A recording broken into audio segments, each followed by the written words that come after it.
Welcome to the Sovereignty Sage, where your sage, Melania Johnson, enjoys herself as she runs her mouth about all things woman. My mom always said, women are the most powerful beings on the planet. They just don't know it. Well, I'm here to help you to know it. Put on your big girl panties because we're going deep. I'll talk about it all.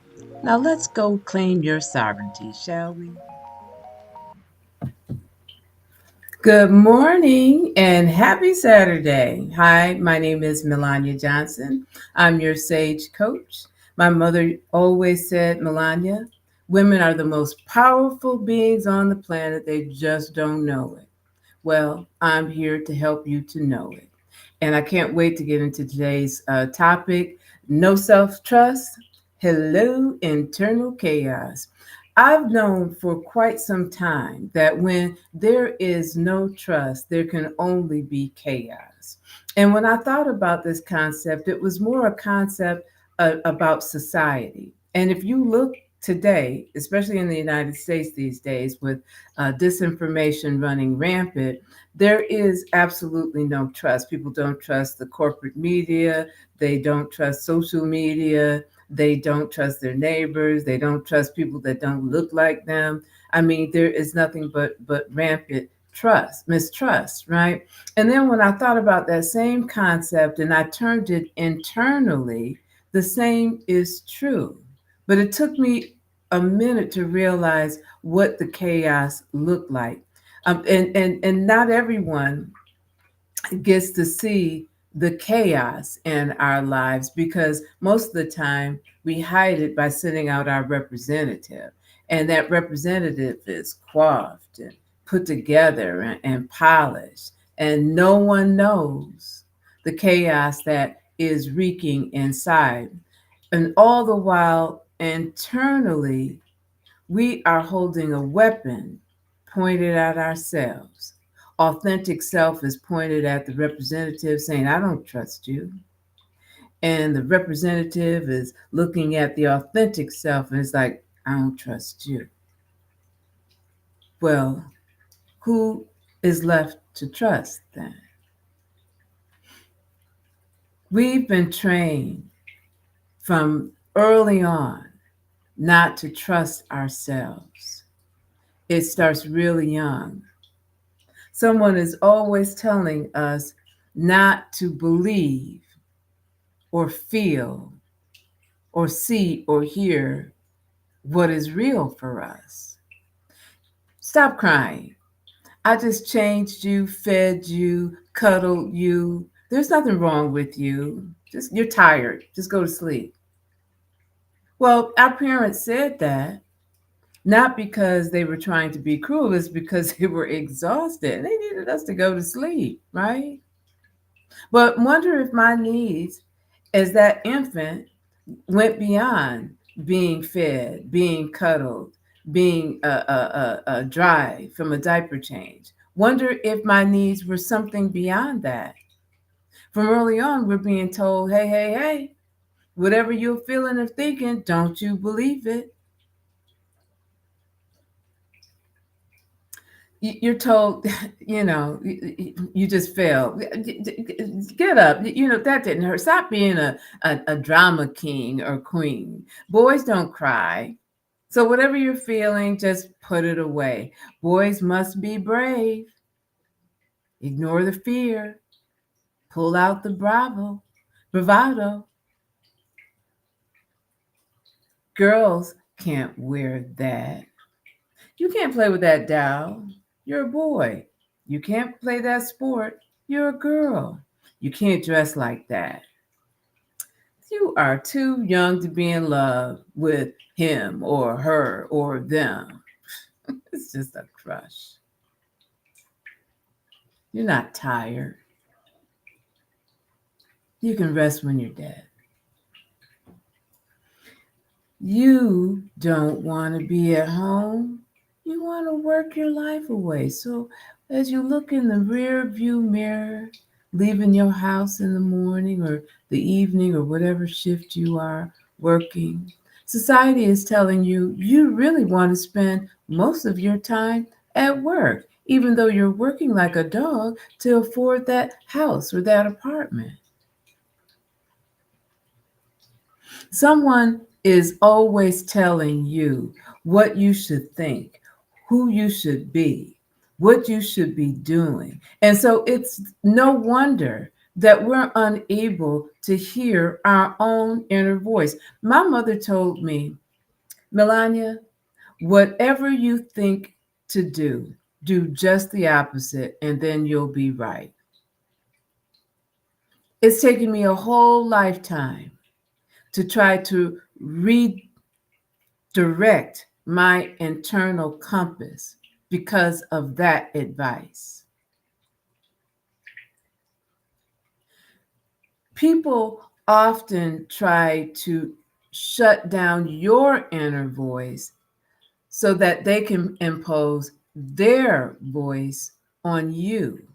And so when you are young and it's your parents or those people who caretake for you, of course, you're going to, they know best. They're an authority figure, right?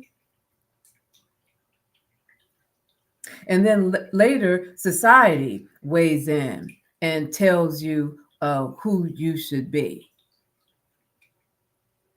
So, whose voice are you listening to? Who's speaking to me now? Is it my parents' voice? Is it society's voice? Whoever society is? Is it my friends? Is it social media? Where am I in all of this? You're disconnected and mistrustful. And that's where we end up.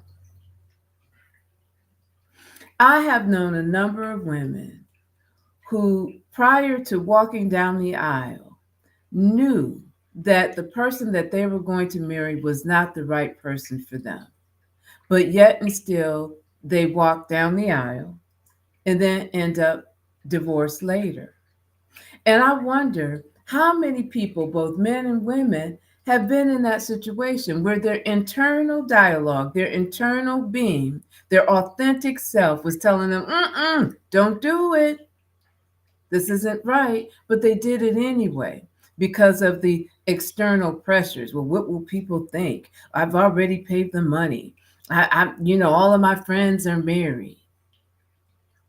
Who among us has not ignored our body's exhaustion to do one more thing or go to one more place?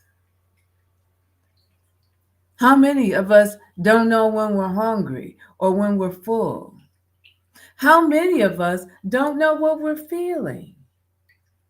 And if we do have feelings, we've been told what the acceptable feelings are. You can be angry, you can be happy, you can be sad, but anything outside of that, and we don't quite know what to do with those emotions. So you probably just categorize them somewhere and push them down, right?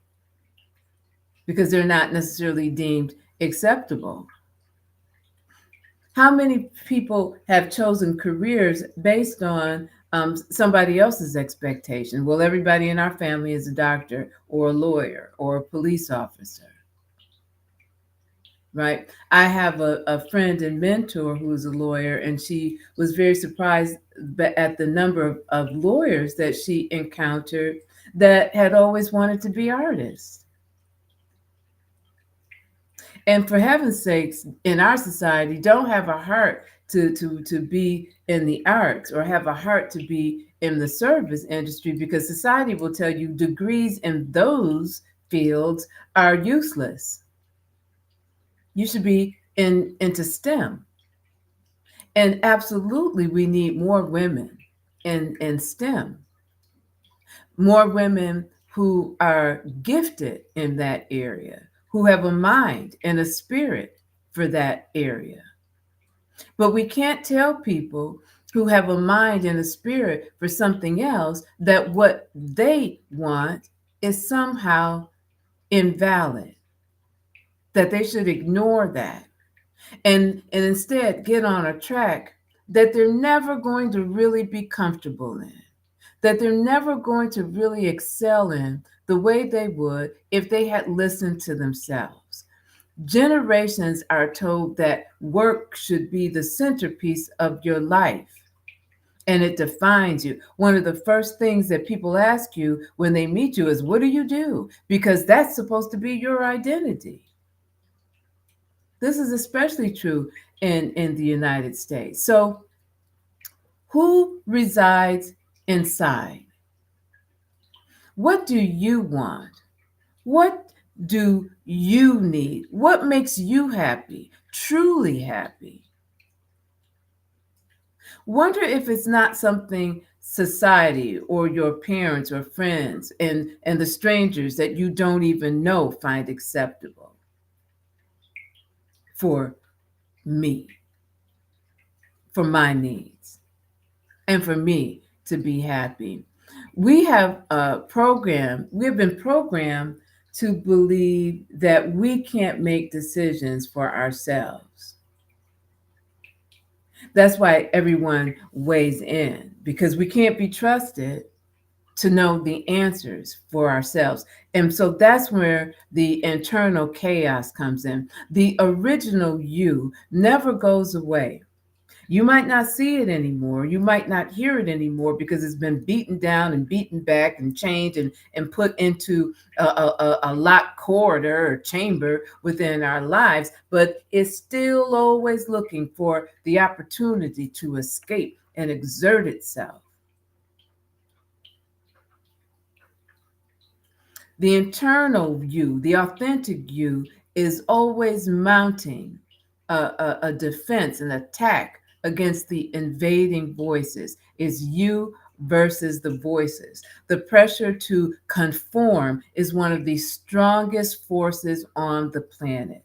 Someone is always telling you that you being you is a mistake. They tell you how to feel, who to be for supposedly your own protection so that you don't make a mistake. But mistakes are a part of life. We all make them. What is not a mistake is you being you. I am rare, and so are you.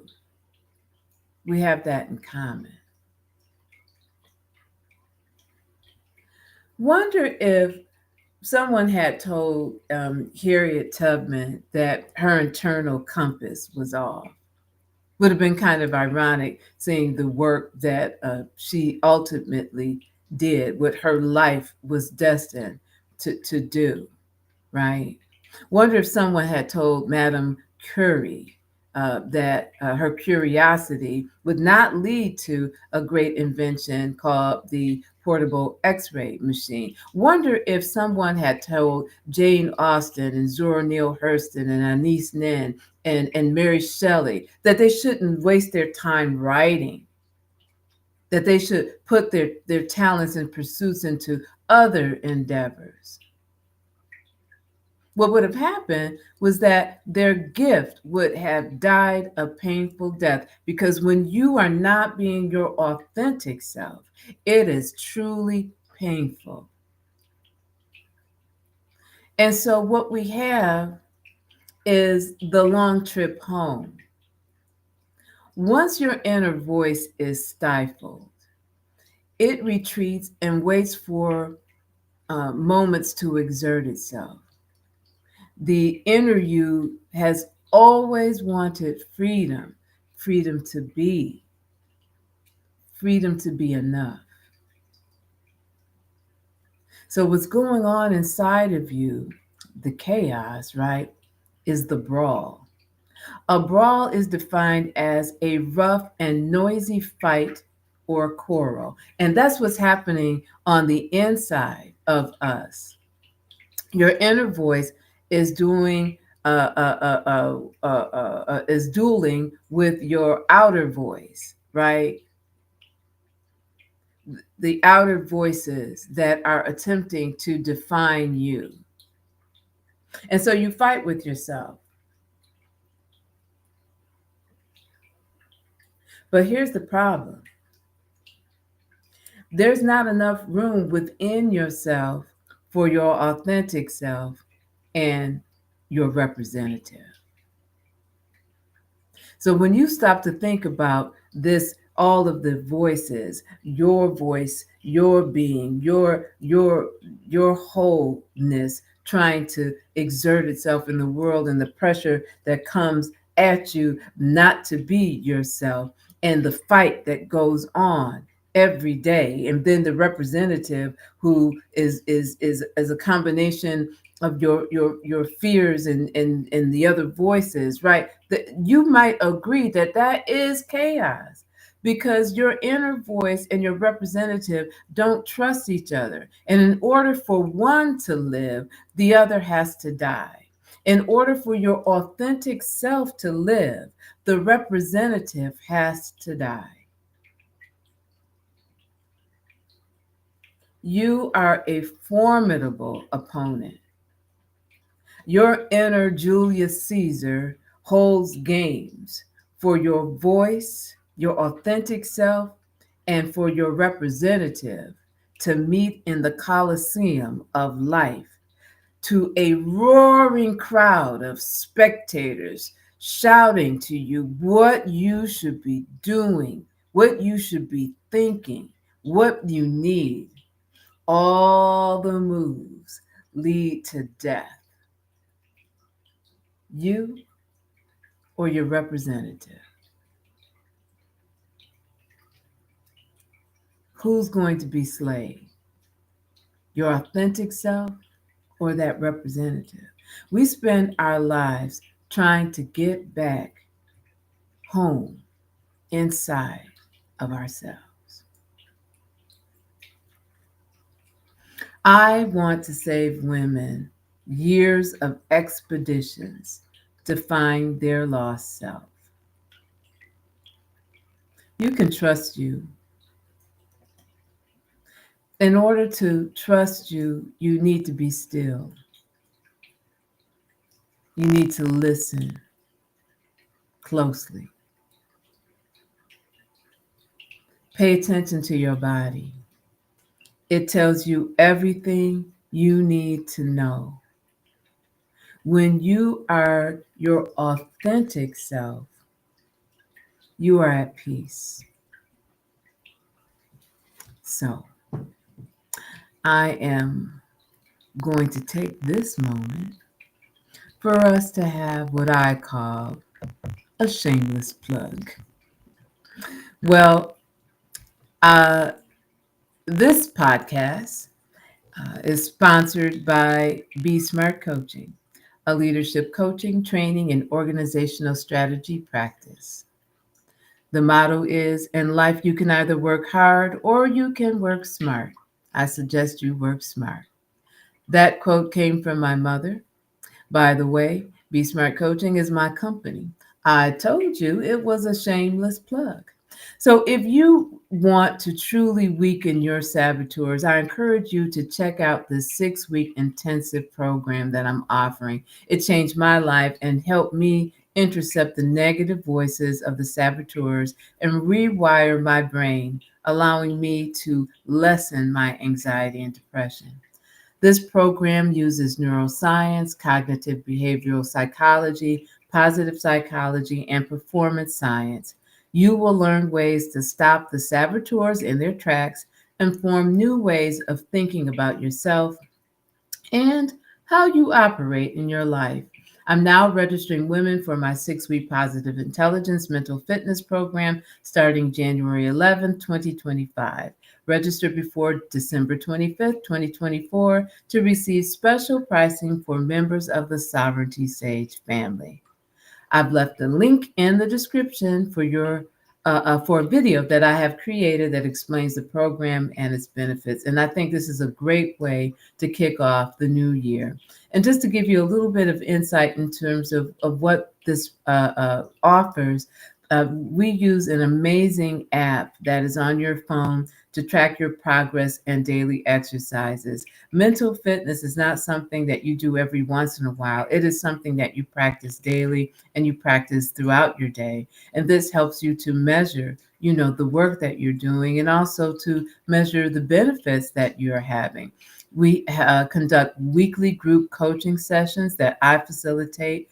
There is a small cohort of 5 participants, other women who are seeking to be their best selves too. And there's also a digital copy of best-selling book, Positive Intelligence by Shirzad Shameen.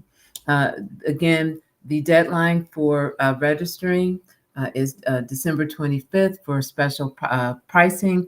Please take a look at the video, and I hope to see you so that you can participate in this program. So, shameless plug, had to do it. So the first part of this conversation was about our personal sovereignty, right? Recognizing that there is an authentic self that wants to express itself because our authentic self is our strongest self. I'm not my best when I'm trying to be something I'm not. I always say, you know, in the dating world, put your best foot forward. I always say, don't put your best foot forward unless you can walk like that for the rest of our relationship. Well, that's true with yourself. The easiest thing that you could ever be is you. And the hardest thing that you can ever do to your life is try to be something that you're not, that's not authentic to you. There's no peace and happiness in that, ever. But once we start to work on and strengthen our own personal sovereignty, we must take a look at the global sovereignty of women in other parts of this world because we are connected. So the global look that I want to focus on today is human trafficking. According to a press statement delivered in 2023 by Antony Blinken, the Secretary of State, an estimated 27.6 million people are currently victims of trafficking worldwide. Another a study showed that 70% of all trafficking are women, 3% are children. Human slavery exists today. Now, as women, where 70% of this travesty happens to us, what can we do as a collective to end this? There are organizations out there that fight this cause. Excuse me, in terms of doing a little research, I found the International Justice Mission, which is an international organization that works to fight this. And believe it or not, Wikipedia has quite an impressive list of organizations that fight this cause, right? And so that's a great place to just start your investigation if this is something that resonates with you. The question I ask myself is what women's revolution needs to happen to finally address this reality on our planet? There are men who are trafficked, but 70% are women. And then there are babies, right?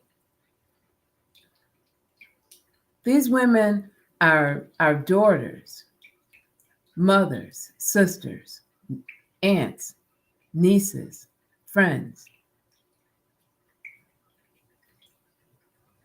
They're part of the global sisterhood. Imagine, if you can, your life taken from you to be used by someone else for their nefarious needs, whether it be slave labor or sex,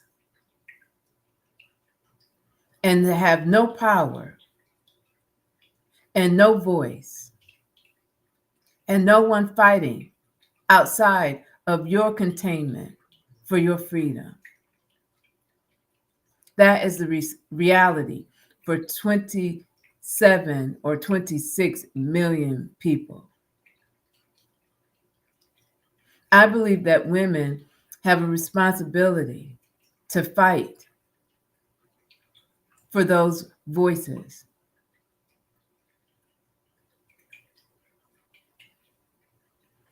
Human trafficking is a reality that needs to be eradicated. So, what women's revolution needs to happen to finally address this reality on our planet? What needs to happen? I think we need to work collectively, turn our focus. That means putting people in power in our governments that make this a priority. That means making certain that it's not happening in our cities. So being involved in local government and local organizations, as well as national organizations and global organizations. If this is a cause that resonates with you, then some of that scrolling on social media and some of the other things that we do to pass time could really be spent doing something, a little something that pushes us forward to a cruelty-free world.